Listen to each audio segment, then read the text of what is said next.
আকাশবাণী আগরতলা। স্থানীয় সংবাদ পড়ছি সঞ্জয় কর। এখনকার বিশেষ বিশেষ খবর হল, রাজনীতিতে নেতিবাচক ভাবনা বাঞ্ছনীয় নয়, ইতিবাচক মানসিকতা নিয়ে এগিয়ে যাওয়া উচিত বললেন প্রধানমন্ত্রী নরেন্দ্র মোদী। রাজ্যে ই রিকশার বৈধ রেজিস্ট্রেশন ও লাইসেন্স করার সময়সীমা আরও 1 মাস বাড়াবে রাজ্য সরকার। ভারত আজ উড়িষ্যার চাঁদিপুরে ভূমি থেকে বায়ুতে সাফল্যের সঙ্গে মিসাইল উৎক্ষেপণ করে। বিদ্যালয় ভিত্তিক যোগাসন প্রতিযোগিতায় পশ্চিম জেলা সামগ্রিকভাবে চ্যাম্পিয়ন হয়। নতুন দিল্লিতে আয়োজিত বিজেপি সাংসদদের দুদিনব্যাপী কর্মশালা আজ সমাপ্ত হয়েছে।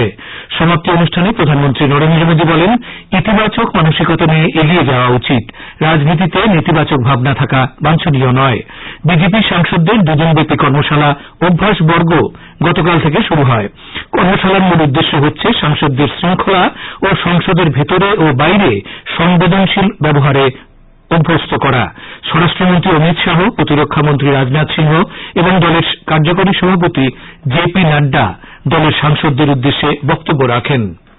রাজ্যে ই রিকশাগুলোর বৈধ রেজিস্ট্রেশন ও লাইসেন্সের জন্য রাজ্য সরকার আরও 1 মাস সময়সীমা বাড়াবে। মুখ্যমন্ত্রীর আশ্বাসের পরিপ্রেক্ষিতেই এই সময়সীমা বৃদ্ধির সিদ্ধান্ত বলে পরিবহন মন্ত্রী প্রণজিৎ সিংহ রায় আকাশবাণীকে জানিয়েছেন। পরিবহন মন্ত্রী বলেন, আগামীকাল মহাকরণে ই রিকশা নিয়ে দপ্তরের উদ্যোগে বৈঠক ডাকা হয়েছে। বৈঠকে যোগ দিতে ই রিকশা শ্রমিক সংগঠনগুলোর আমন্ত্রণ জানানো হবে। নিয়ন্ত্রণ রেখায় পড়ে থাকা পাকিস্তানি সেনাদের দেহ ফিরিয়ে নিয়ে যেতে ভারতের প্রস্তাবে পাকিস্তানের পক্ষ থেকে এখনো কোনো সাড়া পাওয়া যায়নি। শ্রীনগরের সেনাঘাঁটির মুখপাত্র জানান, উত্তর কাশ্মীরের কেরন সেক্টরের কুপওয়ারা জেলায় পাকিস্তানি সেনাবাহিনী ও বর্ডার অ্যাকশন টিম ব্যাটের সন্ত্রাসবাদীদের মৃতদেহ গতকাল সন্ধ্যা থেকে নিয়ন্ত্রণ রেখায় পড়ে আছে। ভারতের পক্ষ থেকে পাকিস্তানকে মৃতদেহগুলো নিয়ে যেতে বলা হয়, কিন্তু এখনো পর্যন্ত পাকিস্তানের পক্ষ থেকে এ বিষয়ে কোনো সাড়া পাওয়া যায়নি। উল্লেখ্য, গতকাল সন্ধ্যায় ভারতীয় সেনাবাহিনী কেরন সেক্টরের অগ্রবর্তী স্থানে পাকিস্তানি ব্যাটের আক্রমণ বানচাল করে দেয়। এতে কমপক্ষে 5 থেকে 7 জন অনুপ্রবেশকারী পাকিস্তানি সেনা ও সন্ত্রাসবাদী নিহত হয়। মুখপাত্রটি জানান, গত 36 ঘণ্টায় পাকিস্তানের সেনাবাহিনী বেশ কয়েকবার উপত্যকায় শান্তি বিঘ্নিত করতে এবং অমরনাথ যাত্রীদের আক্রমণের চেষ্টা করে। উপরাষ্ট্রপতি এম ভেঙ্কাইয়া নাইডু আজ পাটনা বিশ্ববিদ্যালয়ের সেন্ট্রাল লাইব্রেরির শতবর্ষ অনুষ্ঠানের উদ্বোধন করেন। অনুষ্ঠানে বক্তব্য রাখতে গিয়ে তিনি বলেন, গ্রন্থাগার হচ্ছে জ্ঞানের মন্দির।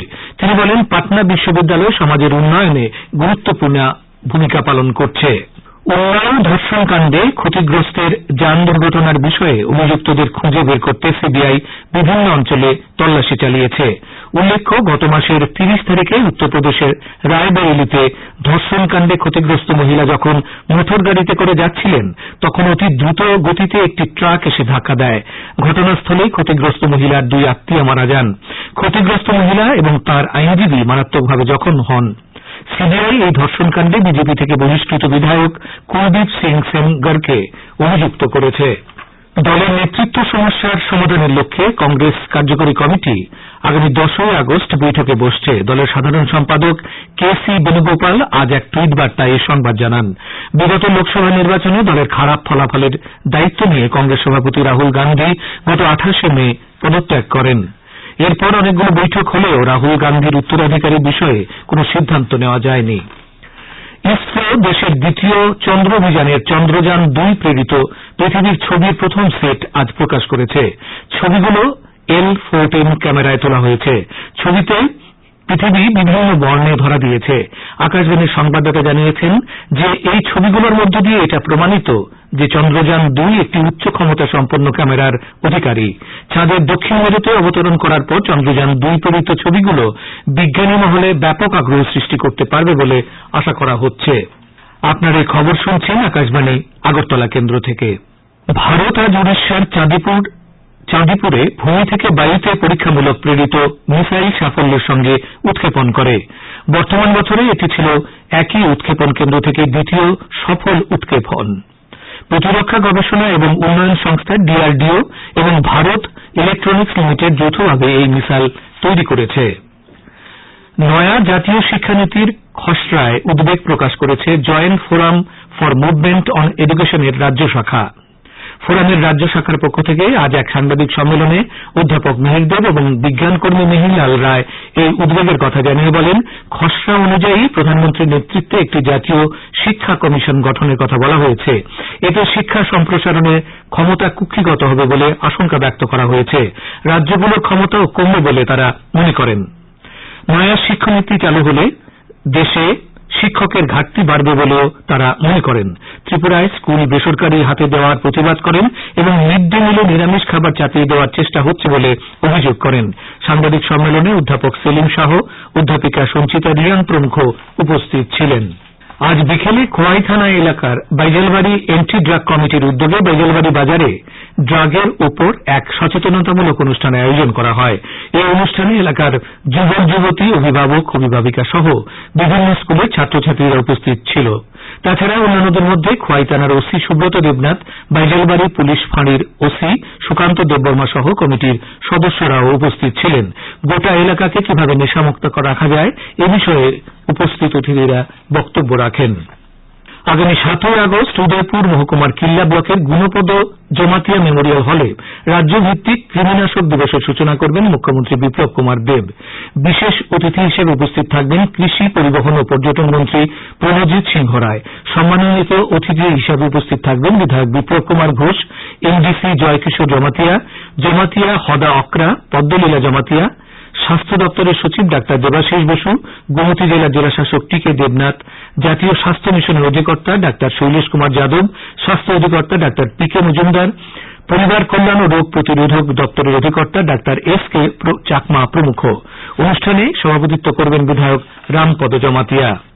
খোয়াই জেলার জেলাশাসক রাজীব দত্ত মুঙ্গিয়াকামী ব্লক এলাকার তুইকম ও উত্তর গোকুলনগর এডিসি ভিলেজে বিভিন্ন উন্নয়নমূলক কাজ পরিদর্শন করেন। সফরকালে তাঁর সঙ্গে ছিলেন তেলিয়ামুড়া মহকুমা শাসক ভাস্কর ভট্টাচার্য, মুঙ্গিয়াকামী ব্লকের বিডিও শীর্ষেন্দু দেববর্মা সহ বিভিন্ন দপ্তরের আধিকারিকগণ। রাজ্যভিত্তিক স্কুল যোগাসন ও জুডো প্রতিযোগিতা শেষ হয়েছে। খয়েরপুরের পল্লীমঙ্গল স্কুলের হলঘরে 3 দিনব্যাপী স্কুল যোগাসন প্রতিযোগিতায় পশ্চিম জেলা ওভারঅল চ্যাম্পিয়ন ও বাধারঘাটের ত্রিপুরা স্পোর্টস স্কুল রানার্স হয়। প্রতিযোগিতার শেষে আজ বিজয়ীদের পুরস্কৃত করা হয়েছে। অনুষ্ঠানে বিধায়ক রতন চক্রবর্তী উপস্থিত ছিলেন। এদিকে বিলোনিয়ায় রাজ্যভিত্তিক জুডো প্রতিযোগিতা শেষ হয়েছে। প্রতিযোগিতায় 56 পয়েন্ট নিয়ে বাধারঘাটের Tripura sports school overall champion এবং 51 পয়েন্ট নিয়ে দক্ষিণ জেলা রানার্স হয়।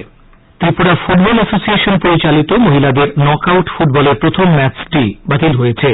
মহাত্মা গান্ধী প্লে সেন্টার শেষ মুহূর্তে এই আসরে না খেলার সিদ্ধান্ত নেয়। ফলে উমাকান্ত মিনি স্টেডিয়ামে আয়োজিত ম্যাচে Jampujala play centre walk over পায়।